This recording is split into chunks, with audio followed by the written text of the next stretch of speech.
बोले जो बोले सोनिया, जो बोले सोनिया। आज के इस चुनावी सभा में मंच पर उपस्थित हमारे भारतीय जनता पार्टी के राष्ट्रीय महासचिव और मेरे वरिष्ठ साथी श्री तरुण चुग जी, हमारे यहाँ के बहुत ही लोकप्रिय प्रत्याशी हमारे वरिष्ठ साथी सम्मानीय तरनजीत सिंह संधू जी, हमारे खडूर साहब के उम्मीदवार और मेरे बहुत ही वरिष्ठ साथी मनजीत सिंह मन्ना जी, हमारे राष्ट्रीय सचिव और हमारे बहुत ही करीबी मित्र हमारे राष्ट्रीय सचिव श्री मनिंदर सिंह सिरसा जी, श्री हरविंदर सिंह संधू जी, हमारे जिला के जुझारू अध्यक्ष, संसद में मेरे साथी रहे श्वेत मलिक जी, राष्ट्रीय मंत्री नरेंद्र सिंह रैना जी, हमारे वरिष्ठ साथी और पूर्व सांसद सुरेश चंदेल जी, जगमोहन सिंह राजू जी, हमारे पंजाब के जनरल शेख, सेवानिवृत्त आईएएस हमारे राजेंद्र मोहन सिंह चीना जी, मेरे वरिष्ठ साथी हरजीत सिंह संधू जी, सुशील शर्मा जी, बख्शीराम अरोड़ा जी, हमारे वरिष्ठ साथी मंजीत राय जी, गुरु प्रताप सिंह टिक्का जी,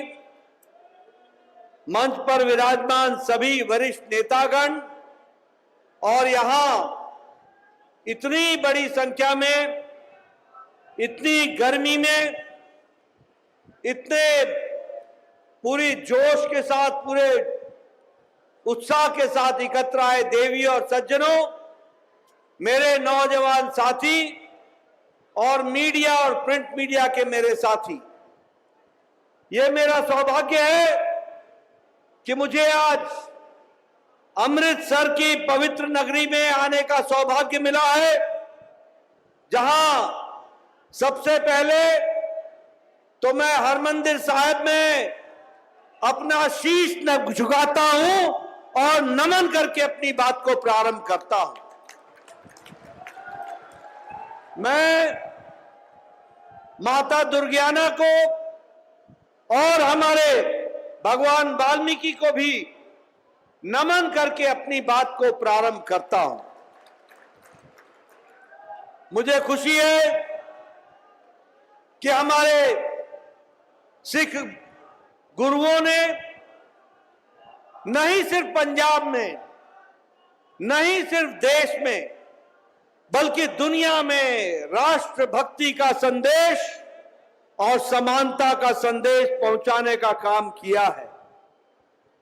मुझे इस बात की भी खुशी है कि जब मैं पंजाब में आता हूं तो मेरा दिल, मेरा सीना फक्र से चौड़ा हो जाता है, क्योंकि यही पंजाब है जिसने हमेशा हमेशा देश की रक्षा के लिए अपने आप को आहूत किया है, आगे बढ़ाया है।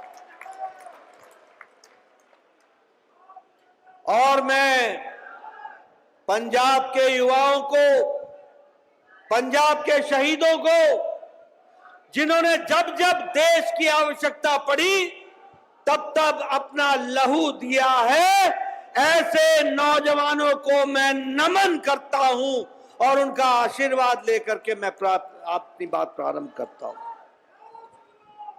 मित्रों,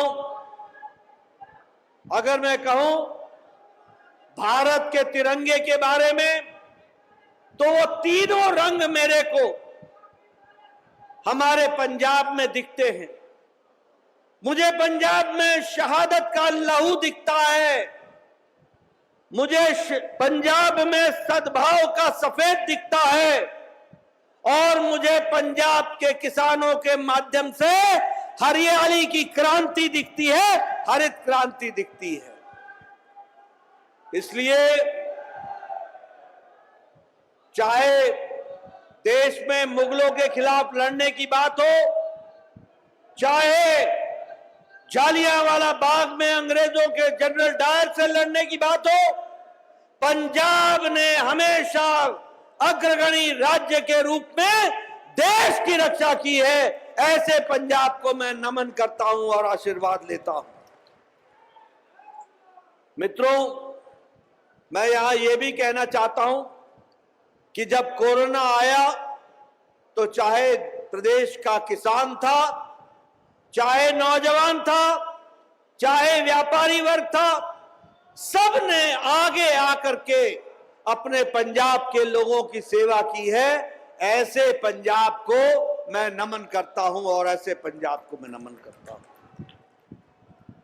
मैं आपसे जब ये चर्चा कर रहा हूं तो मैं आपको ये बताना चाहता हूं कि हमारे प्रधानमंत्री जी ने भी पंजाब के लिए, हमारे सैनिक भाइयों के लिए अपने तरफ से कोई भी काम में कसर नहीं छोड़ी है और आगे बढ़कर के हिम्मत के साथ काम में जोड़ा है।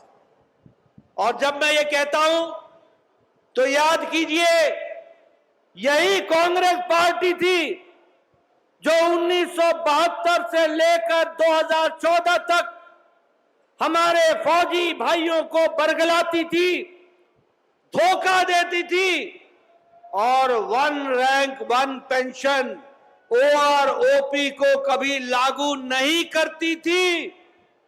और जब जाने की बारी आई तो जैसे हमारे यहां कहते हैं पायता रखना पायता, टोकन रखना टोकन, ऐसे 500 करोड़ रुपए बजट में छोड़कर चले गए। ये मोदी जी है जो 2014 में आपके आशीर्वाद से वो प्राइम मिनिस्टर बने, प्रधानमंत्री बने और 1 साल के अंदर 1.5 लाख करोड़ रुपए फौजी भाइयों के पेंशन के रूप में, OROP के रूप में पहुंचाने का काम किया। और उसी तरीके से हमें याद है कि जब 1971 में पाकिस्तान की फौजियों को श्रीमती इंदिरा गांधी ने छोड़ा था तो तब भी उस समय नानकाना साहिब के लिए कॉरिडोर की बात नहीं की थी। उनको पंजाब याद नहीं आया था, उन्होंने उसकी चिंता नहीं की थी। लेकिन जब मोदी जी प्रधानमंत्री बने तो करतारपुर कॉरिडोर बना करके आज हमारे 75 साल बाद लोग नानकाना साहब जाने के लिए उनका रास्ता प्रशस्त किया, तो किसी और ने नहीं किया, मैं हमारे प्रधानमंत्री मोदी जी ने किया। यह भी हमको ध्यान में रखना चाहिए। मैं यहां यह भी बताना चाहता हूं, ये कांग्रेसी भाई जब मिलेंगे तो इनसे पूछना, ये आम आदमी पार्टी वाले कट्टर बेईमान, इनसे पूछना कि तुमको सिटीजन अमेंडमेंट एक्ट से क्या तकलीफ है, क्या दिक्कत है। जब लोग हमारे सिख भाई अफगानिस्तान में प्रताड़ित हो रहे थे, उस समय कोई नहीं आया था। बेचारे शरणार्थी बनकर के भारत की धरती पर आए थे और उनको केजरीवाल बोलता है ये रेपिस्ट हैं, ये चोर हैं, ये थीफ हैं। बोलो, ऐसे केजरीवाल की पार्टी को आगे आने दोगे क्या? जरा जोर से बोलो, मुझे ऊंचा सुनता है। आने दोगे क्या? ये नरेंद्र मोदी जी हैं जिन्होंने सिटीजन अमेंडमेंट एक्ट लाया और अफगानिस्तान से, बांग्लादेश से और पाकिस्तान से जो सिख भाई प्रताड़ित होकर के आया, उसको भारत की नागरिकता देने का काम नरेंद्र मोदी ने किया। इस बात को भी हमको ध्यान में रखना चाहिए। ये 230 परिवार तो अभी 2 साल पहले आए, 2 साल पहले। और मैं ये कहना चाहूंगा कि ये मोदी जी थे जिनके नेतृत्व में गुरु ग्रंथ साहिब का स्वरूप, उसे भी सेवा करने का, और यहां बैठे हैं मनजिंदर सिंह सिरसा जी, ये और मैं दिल्ली के एयरपोर्ट पर गुरु ग्रंथ साहिब की सेवा करके जो अफगानिस्तान से मोदी जी के कारण आया था, उसको ठीक स्थान पर इज्जत के साथ गुरुद्वारे में पहुंचाने का काम किया था। तो वो हमारी पार्टी ने किया, हमारे लोगों ने किया।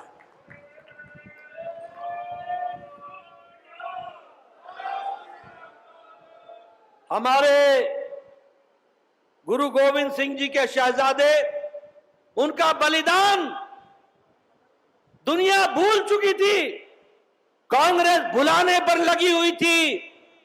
देश को मालूम नहीं था कि देश की आजादी के लिए हमारे शहजादों ने किस तरीके से बलिदान दिया, किस तरीके से गुरु गोविंद सिंह ने देश की रक्षा के लिए एक नहीं अपने दोनों सपूतों का बलिदान देखा। अगर उनको भी वीर बाल दिवस के रूप में देश और दुनिया में पहुंचाने का काम किया तो किसी और ने नहीं किया, नरेंद्र मोदी प्रधानमंत्री जी ने किया। इसको हमको ध्यान में रखना चाहिए। मित्रों, मैं यहां आपके सामने यह भी बताना चाहता हूं कि पहले भी 200 साला प्रकाश पर्व मनाया गया, 300 साला पर्व मनाया गया, लेकिन गुरु नानक जी का 550वां पर्व और गुरु गोविंद सिंह जी का 350वां प्रकाश पर्व, इसको जितने धूमधाम से भारत सरकार ने मनाया, ऐसा कभी नहीं हुआ था। इसको भी हमको ध्यान में रखना चाहिए। इसलिए मित्रों, हर दृष्टि से एक अच्छा काम करने का काम और सिख भाइयों के बलिदान को याद करने का काम अगर किसी ने किया है तो प्रधानमंत्री नरेंद्र मोदी जी ने किया है। मैं यहां यह भी बताना चाहता हूं, हमारे तरनजीत सिंह संधू जी जो बहुत बड़े हमारे विदेश के सचिव रहे और जिन्होंने दुनिया में अपना नाम स्थापित किया है, इनसे पूछिए, इनके 40 साल के करियर में अगर भारत के डंका बजा है तो तब बजा जब भारत का प्रधानमंत्री नरेंद्र मोदी बना। मैं यहां आप संधू जी से मिलेंगे तो आप इनसे पूछिएगा किस तरीके से आज जब अमेरिका की अर्थनीति डगमगा रही है, हमारे सचिव रहे, विदेश सचिव और अमेरिका में एम्बेसडर रहे तरनजीत सिंह संधू जी, मैं ठीक बोल रहा हूं? इनसे पूछिए, अमेरिका की अर्थनीति डगमगा रही है, यूरोप के देशों की अर्थनीति डगमगा रही है, रशिया पीछे जा रहा है, चाइना पीछे जा रहा है, जापान की अर्थनीति डमाडोल हो रही है।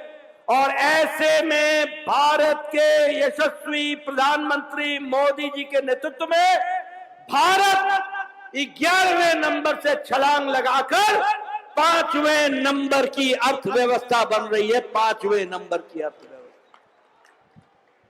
और हमारे तरनजीत सिंह जी को, संधू जी को चुनाव जिताइए, हमारे मन्ना जी को चुनाव जिताइए और देखिए आने वाले 3 साल में मोदी जी के नेतृत्व में भारत 3रे नंबर की अर्थव्यवस्था बन जाएगा।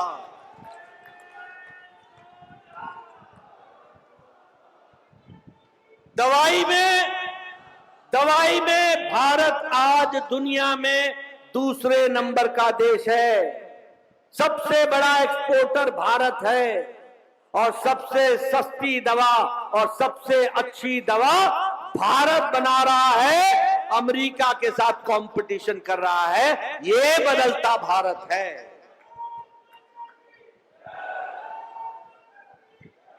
केमिकल्स में और पेट्रोकेमिकल्स में भारत का निर्यात, भारत का एक्सपोर्ट 106% बढ़ गया है। हमारे दवाइयों में 138% बढ़ गया।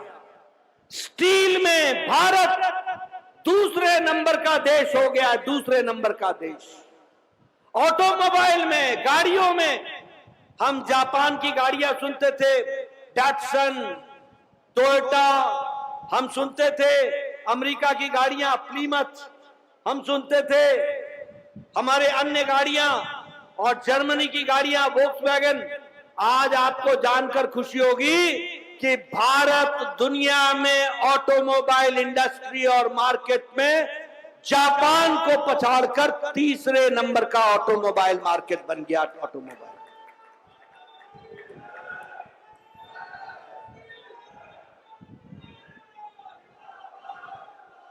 10 साल पहले जो आपके हाथ में मोबाइल है उसमें लिखा होता था मेड इन चाइना, उस पे लिखा होता था मेड इन कोरिया, उस पे लिखा होता था मेड इन ताइवान। आज अपना मोबाइल निकाल के देखो, चाहे ओप्पो हो चाहे एप्पल हो, उस पे लिखा होगा मेड इन इंडिया। आज 97% मोबाइल भारत बना रहा है, भारत बना रहा है। ये बदलता भारत है। बोलो, मैं जरा हां करके बोलो, मोदी जी के नेतृत्व में देश आगे बढ़ा है कि नहीं बढ़ा है?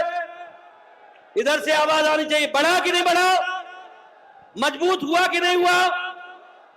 एक समय में आपने मजबूर राज्य देखा, कमजोर राज्य देखा। आतंकवादी हमला करते थे और आतंकवादी हमला करते थे और दिल्ली दरबार पाकिस्तान को डोजियर भेजता था, डोजियर।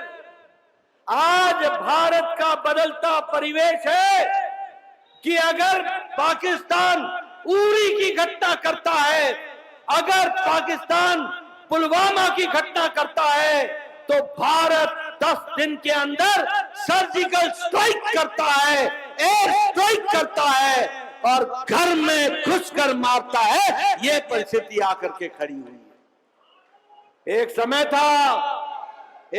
था जब कश्मीर के अलगाववादी को भारत के प्रधानमंत्री दफ्तर में बिरयानी खिला करके उनके साथ वार्ता करते थे, वार्ता, समझौता। ये प्रधानमंत्री मोदी जी आए और आज धारा 370 कश्मीर से धाराशाही हो गई और संविधान में कश्मीर भारत के अभिन्न अंग के साथ एक देश में एक निशान, एक विधान, एक प्रधान बना करके रख दिया। ये भी हमको ध्यान में रखना चाहिए। आज पुलवामा में ये आए नरेंद्र सिंह रैना, इनसे पूछो। आज पुलवामा में, सोपोर में रिकॉर्ड वोटिंग हो रही है, रिकॉर्ड वोटिंग। और श्रीनगर के लोग भी प्रजातंत्र के त्योहार में अपने आप को आगे बढ़ा रहे हैं। ये नरेंद्र मोदी जी का नेतृत्व है, इसको हमको समझना चाहिए।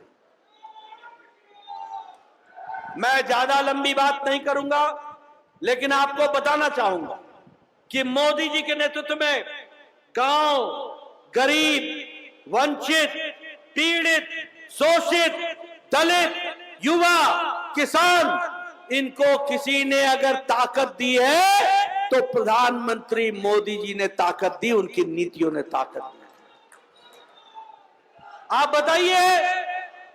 आप बताइए 2 लाख गांव को, मेरे नौजवान मेरी बात सुनना, 2 लाख गांव को मोदी जी ने ऑप्टिकल फाइबर से जोड़ दिया है। ऑप्टिकल फाइबर बिछ गए हैं और 2 लाख गांव कॉमन सर्विस सेंटर से जुड़ गया है।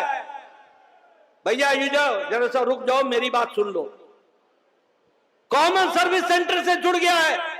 आज तरन तारण के गांव से भी आप कॉमन सर्विस सेंटर से मेरा नौजवान पता कर सकता है कि उसका गंधम दुनिया के किस मंडी में किस भाव बिक रहा है। देश नहीं, दुनिया में उसका फ्लोरिकल्चर किस भाव से, किस दुनिया में, किस मंडी में बिक रहा है।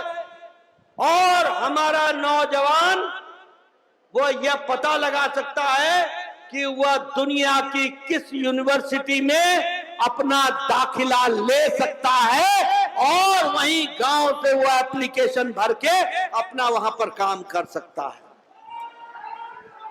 बताइए बताइए, ये बदलता भारत है कि नहीं है?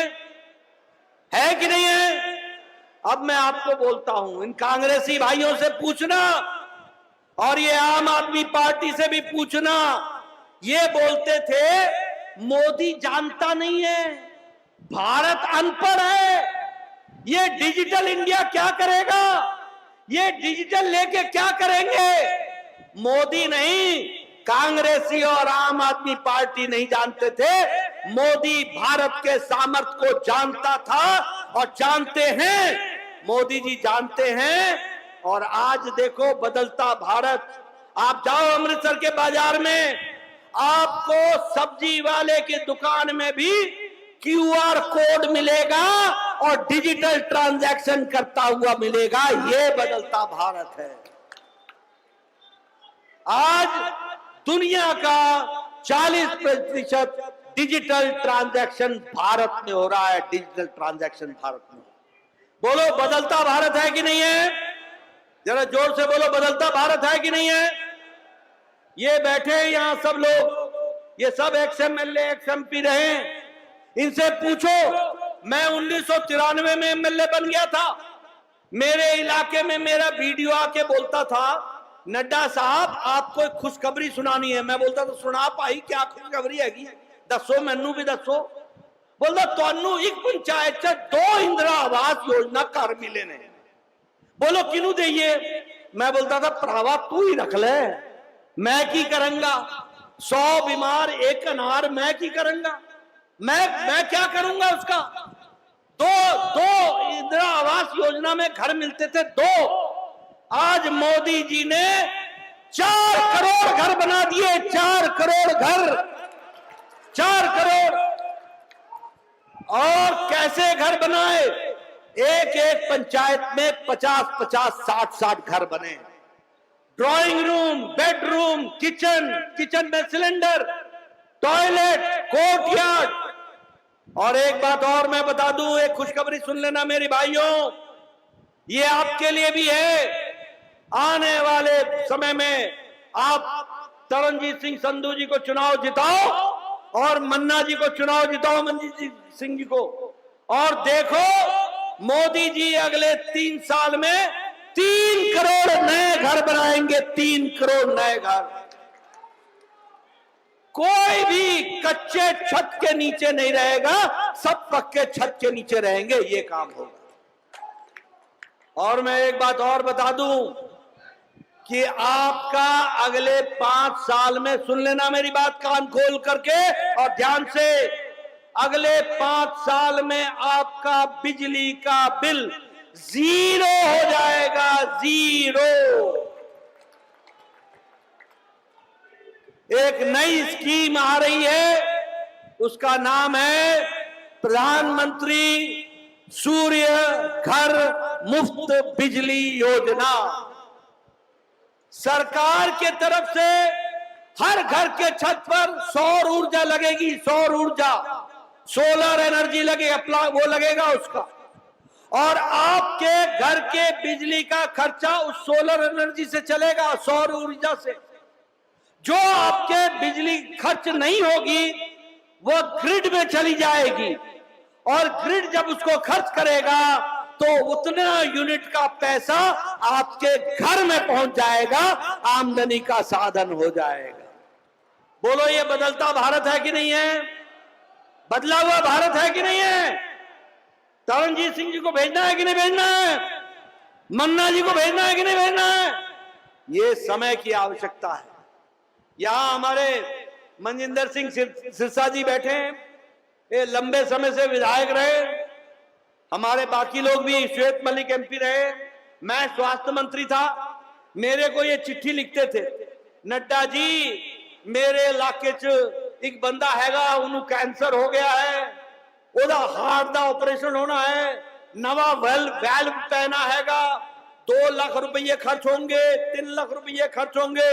मैं इन्हों 1.5 लाख दिंदा था, 2 मंगो तो 1 दिंदा था, 1.5 मंगो तो 75 दिंदा था, 3 मंगो तो 1.5 दिंदा था, बाकी जनता जनार्दन से इकट्ठा करते थे।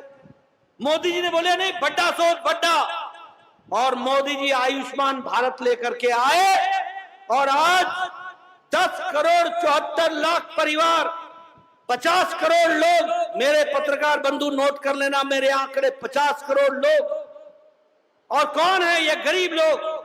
रिक्शा वाला, ठेला वाला, रेड़ी वाला, फेड़ी वाला, सब्जी वाला, बस का ड्राइवर, बस का कंडक्टर, ट्रक का ड्राइवर, ट्रक का क्लीनर, बिल्डिंग में काम करने वाला लिफ्ट मैन, बिल्डिंग में काम करने वाला सिक्योरिटी मैन, रैग पिकर, कूड़ेदान से प्लास्टिक इकट्ठा करने वाला, सैलून में बाल काटने वाला, ऐसे गरीब लोगों को मोदी जी ने आयुष्मान भारत में गरीब गंभीर बीमारी से लड़ने के लिए नोट करना, हर साल एवरी ईयर 5 लाख रुपए का गंभीर बीमारी से लड़ने के इलाज की व्यवस्था की, 5 लाख, और 365 करोड़ रुपयों का इलाज गरीब लोगों का हो चुका है। अब सुनना, एक और खुशखबरी सुना रहा हूं आपको। तरनजीत सिंह संधू जी को और मान जी को जिता देना, ये मामला मेरा तेरा नहीं हैगा, ये मामला देश का हैगा और देश वास्ते हैगा। क्या है मामला? मोदी जी ने कहा है कि इस देश का कोई भी माता, बहन, बुजुर्ग, कोई भी व्यक्ति जिसकी उम्र 70 साल से ऊपर की है और जिसकी उम्र 70 साल से ऊपर की हो जाएगी, जब होगी तो उसको आजीवन अंतिम सांस तक, हर साल वह महिला, वह बुजुर्ग किसी भी जाति की हो, किसी भी धर्म की हो, किसी भी इलाके की हो या किसी भी आमदनी की हो, अमीर हो या गरीब, सबको मोदी जी की तरफ से आजीवन अंतिम सांस तक हर साल 5 लाख रुपए का आयुष्मान कार्ड मिलेगा। 5 लाख रुपए।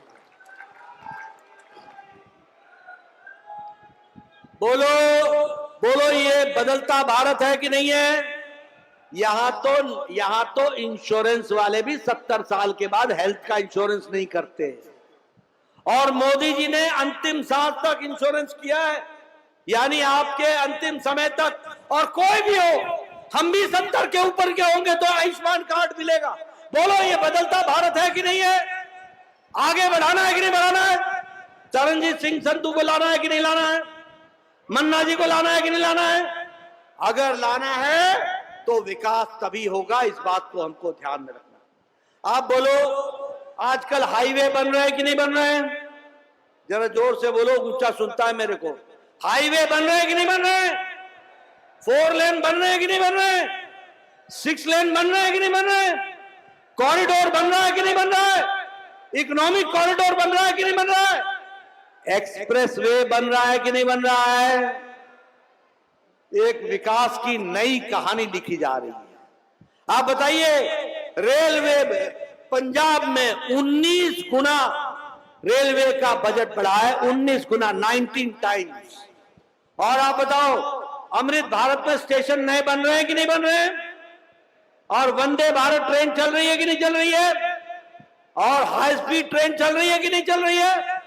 फर्क दिखता है? बोलो, फर्क दिखता है? पहले जम्मू मेल में जाया करते थे, आया करते थे, आजकल वंदे, मैं तो वंदे पकड़या। ये कहां से आया वंदे भारत? ये बदलता भारत है जिसको हमको समझना होगा। इसलिए मित्रों, चाहे गांव हो, चाहे शहर हो, चाहे गरीब हो, चाहे वंचित हो, चाहे पीड़ित हो, चाहे शोषित हो, चाहे दलित हो, चाहे आदिवासी हो, सबको बढ़ाने का काम किया है तो नरेंद्र मोदी जी ने किया है, इसको हमको ध्यान रखना। अब मैं आपको बताना चाहता हूं, आप बताओ कि आपके यहां एक कट्टर बेईमान पार्टी है कि नहीं है? बोलो, कट्टर बेईमान पार्टी है कि नहीं है? है कि नहीं है? और आप देखो कि यहां दिल्ली में दोस्ती कांग्रेस और आम आदमी पार्टी की और अमृतसर में नूरा कुश्ती। बोलो ऐसी पार्टियां चाहिए क्या? चाहिए क्या? ये यहां नूरा कुश्ती करते हैं और दिल्ली में गलबाइयां बजाते हैं, एक दूसरे को बचाते हैं। ये सब बेईमान पार्टियां हैं, सब बेईमान पार्टियां हैं। देखो इनका दो ही रास्ता है, दो ही सिर्फ दो। एक ये घमंडिया गठबंधन, ये इंडी अलायंस, पहला परिवारवाद बचाओ, दूसरा भ्रष्टाचारियों को बचाओ। मोदी जी कहते हैं भ्रष्टाचारियों को हटाओ और ये लोग कहते हैं भ्रष्टाचारियों को बचाओ, भ्रष्टाचारियों को पनपाओ। अब बताओ कांग्रेस पार्टी, मेरे को एक बात का जवाब दो, ये कांग्रेस पार्टी ने ये अपना कोयला घोटाला किया था कि नहीं किया था? किया था कि नहीं किया था? जरा उधर से भी आवाज आए, किया था कि नहीं किया था? आप बताओ इन्होंने चीनी घोटाला किया कि नहीं किया? चावल घोटाला किया कि नहीं किया? पनडुब्बी घोटाला समुद्र में जाकर किया कि नहीं किया? हेलीकॉप्टर वेस्टलैंड का घोटाला किया कि नहीं किया? आप बताओ 2G 3G जीजाजी का घोटाला किया कि नहीं किया? कॉमनवेल्थ गेम का घोटाला किया कि नहीं किया? कौन सा घोटाला छोड़ा कांग्रेस पार्टी ने? कौन सा घोटाला? हर दिन नया घोटाला। आप बताइए, ये अखिलेश जो है इसने गोमती रिवर फ्रंट का घोटाला किया कि नहीं किया? आप बताओ ये फूड ग्रेन का घोटाला किया कि नहीं किया? लैपटॉप घोटाला किया कि नहीं किया? लालू चारा खा गया कि नहीं खा गया?